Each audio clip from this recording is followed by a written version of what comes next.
Class A vehicle inspection. We're going to start from the front of the vehicle. Looking for my lights and reflectors. First, the clearance lights on the top. They are properly mounted, not bent, broken, or cracked. Proper color amber.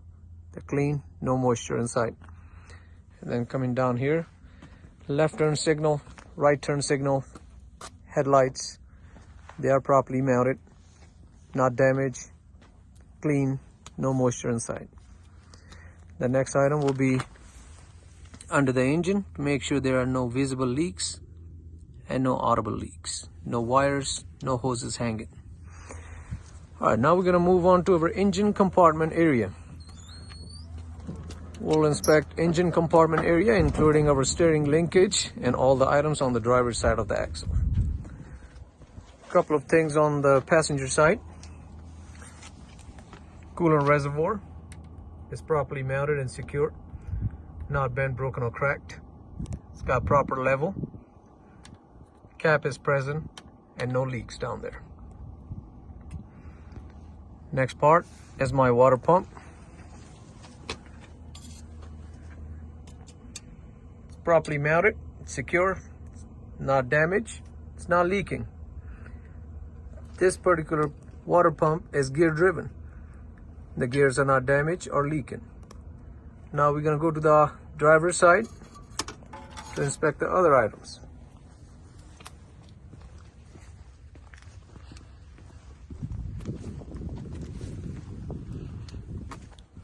My second component will be alternator. It's properly mounted, secure, it's not loose or hanging. The wires are properly intact. There's no damage to the wiring. It is a belt-driven alternator.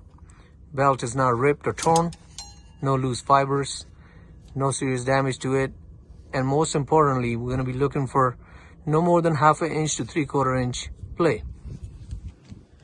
My third component will be my air compressor, which is back there. It is properly mounted and secure, not damaged or loose, and no audible leaks. It's gear driven and the gears are not damaged or leaking. My next fluid over here is power steering fluid. I'm going to check the power steering reservoir, making sure that it is properly mounted and secure. Cap is present, proper level, no damage to it, and there are no leaks. Engine oil, we'll pull the dipstick out, clean it, reinsert it, and pull it out again to make sure it's in proper level. Next part, we're going to give an overview to make sure all the hoses. Some of the hoses are made out of metal, like this one right here, and most of them are made out of rubber. So hoses are not bent, broken, or cracked. No abrasions, bruises, or cuts for the rubber ones. All the hardware is present. No audible leaks and no visible leaks. Moving on to my steering linkage. Steering shaft.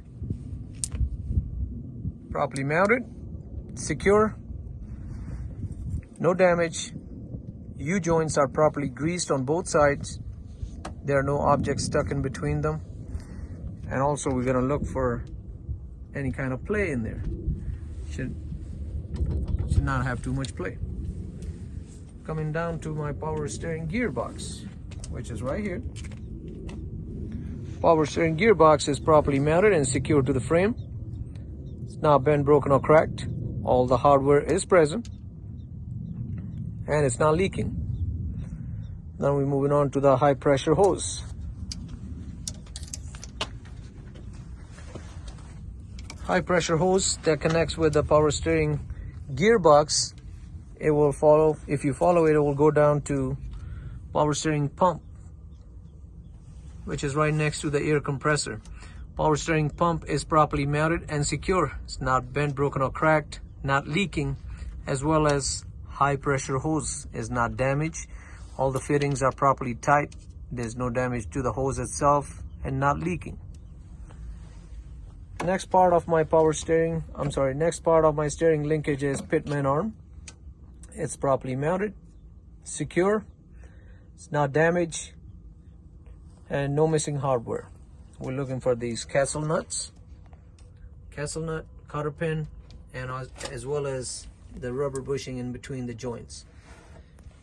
Same thing for the drag link. It is properly mounted and secure. It's not damaged, no illegal welds, no missing hardware. Again, which is this castle nut, cotter pin, and the rubber bushing in between the joints. Okay, now we're gonna move on to our suspension, brake system, and the wheel. Starting with suspension. Spring mount. It's properly mounted and secured to the frame. No missing hardware. No illegal welds.